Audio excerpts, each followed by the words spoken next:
merakit komputer sendiri di tahun 2021 di saat VGA lagi langka-langkanya dan harganya nggak masuk akal.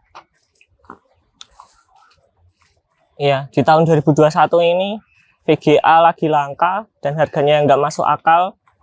Tapi saya butuh komputer, jadi saya rencananya buat rakit sendiri dengan opsi tanpa VGA eksternal atau tanpa VGA dedicated. Jadi pakai opsi saya Ryzen. Pengen saya Ryzen 5000 series, tapi ternyata Ryzen 5000 series itu kan nggak ada yang seri G-nya. Dia seri X semua, tanpa dedicated, tanpa integrated VGA. Jadi opsi saya langsung ke Ryzen 4000 series yang budget aja, yang murah, Ryzen 3 Pro 4350G. Kemudian saya butuh RAM 16GB cukup dan harus NVMe PCIe. Ya seenggaknya 120GB cukup untuk sistem C. Kemudian nanti dipadukan harddisk atau apa belakangan lah. Jadi saya udah selesai ngerakitnya. Saya cicil per bulan berlipat. Ya dicicil satu-satu lah. Tapi akhirnya selesai. Jadi spek singkat yang saya pakai itu Ryzen 3 Pro 4350G, motherboardnya ASRock A520M HDV, RAM Clef Bolt 16GB kit, SSD M.2 NVMe PCIe 128GB. Untuk komputer ini saya rakit mandiri, benar-benar sendiri di rumah, modal nekat. Saya beli dari online shop, tapi hanya dua yang saya beli di toko offline. Yang pertama itu casing DST warna putih, saya beli dari Anugerah Komputer Jogja. Kalau teman-teman pernah cari VGA atau barang-barang Singapura ex Singapura dari Batam pasti tahu toko ini, Anugerah Komputer.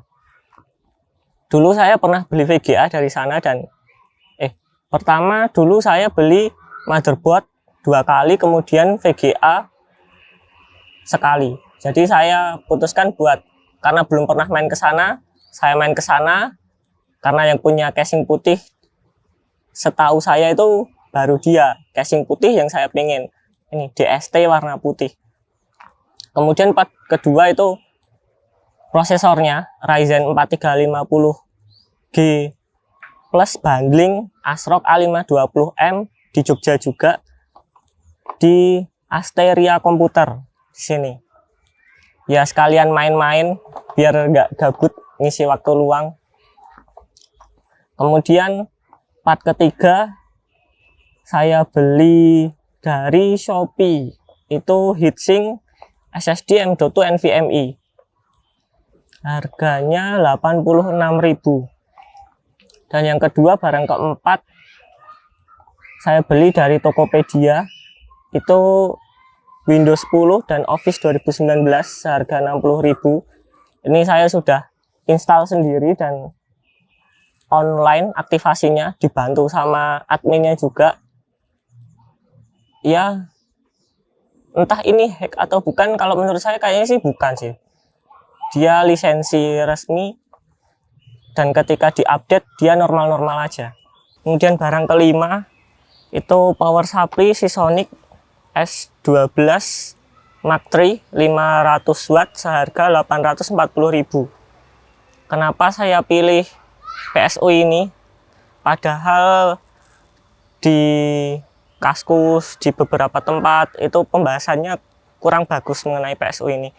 Saya cari PSU yang ketika listrik drop voltage dia masih bisa bertahan. Jadi input range-nya saya cari yang serendah mungkin. Saya cari di 100 sampai 240 volt AC. Nah, saya waktu cari-cari, browsing, saya cuman ketemu dua opsi. Seasonic ini sama Sigmatech. Cuman yang Sigmatech ini review di Tokped dikit, ulasannya dikit. Jadi saya putuskan buat ngambil yang Seasonic, walaupun harganya juga agak mahal sih sebetulnya. Cuman input range-nya itu luas, lebar 100 sampai 240. Fungsinya apa? Karena listrik rumah saya ada di paling ujung. Jadi takutnya saya ketika voltase rumah drop nanti ngerusak komponen komputer. Jadi saya cari yang range voltase input PSU-nya itu serendah mungkin. Ya nanti bisa teman-teman pelajari sendirilah soal itu. Barang keenam, Vigen Hyper SSD M.2 NVMe PCIe 128 GB seharga 367.000. Barang ketujuh, sleeving kabel PSU 101.000. Ya kenapa saya beli sleeving ini? Pengen saya buat ngisi waktu luang juga nunggu gajian. Saya sleeving sendiri kabel PSU-nya biar nggak perlu beli extension buat ngisi waktu luang dan biar nambah estetika. Tapi teman-teman kalau pengen sleeving sendiri juga, teman-teman perlu cabut pinnya sendiri. Mungkin teman-teman perlu beli ini pencabut pin PSU. Barang ke-8, fan RGB 3 pieces plus controller tanpa merek seharga 250.000. Barang ke-9, heatsink. Ya heatsink buat ngisi waktu luang juga lah. Saya potongin, saya tempelin ke MOSFET motherboard sama di chip di WiFi, adapter WiFi. Kemudian barang ke-10, bracket monitor 24 inch seharga 35.000. Barang ke-11, WiFi receiver PCIe TP-Link seharga 112.000. Barang ke-12, fan casing lagi merek Digital Alliance KZ triple sepaket isi 3 fan 12 mili seharga 172.000. Barang ke-13 RAM Clef Bolt X 16 GB kit 3600 MHz harganya 1,5 juta.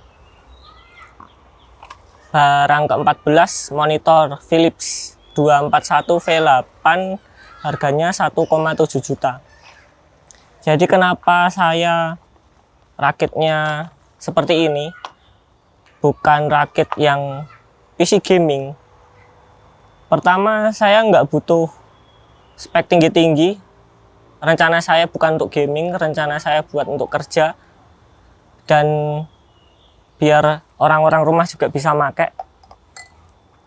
Pertama, saya menyesuaikan dengan software yang saya pakai. Software yang saya pakai itu yang pertama SolidWorks, yang kedua software Adobe untuk pemrosesan video, editing video. Nah, yang penting itu di software SolidWorks ini yang saya pakai ini. Dia nggak perlu RAM kenceng-kenceng, nggak perlu RGB. Jadi buat memangkas budget saya yaitu menghindari RGB dan nggak terlalu cari RAM yang speednya tinggi. Sebetulnya ada opsi Bolt XR, tapi itu microchipnya lebih baru, jelas lah itu generasinya yang lebih baru. Cuman untuk memangkas budget juga biar masuk, saya pakainya yang Clef Bolt X. Jadi total CPU aja itu sekitar 6,7 juta. Tambah monitor 1,7. Ya sekitaran 8,5 juta lah. Rencananya 8 CPU aja, ternyata 8,5 udah masuk plus monitor. Nah, setelah saya rakit semua part-partnya, ya kurang lebih penampakannya seperti ini. Bersih, putih, ya saya sukalah minimalis, sederhana, tapi untuk kerja cukup. Kalau teman-teman mau rakit komputer, saran saya ya harus tahu kondisi, disesuaikan, pengennya kayak apa, kebutuhannya kayak apa. Kalau teman-teman ada yang bertanya-tanya, kemudian bimbang mau rakit komputer tapi beli offline partnya susah, kemudian ragu kalau beli online aman apa enggak, ya ini saya buktikan sendiri. Mayoritas part saya beli dari marketplace, dari toko online. Bahkan monitor saya beli dari Tokped pun sampai rumah aman, nggak ada lecet, nggak ada yang rusak.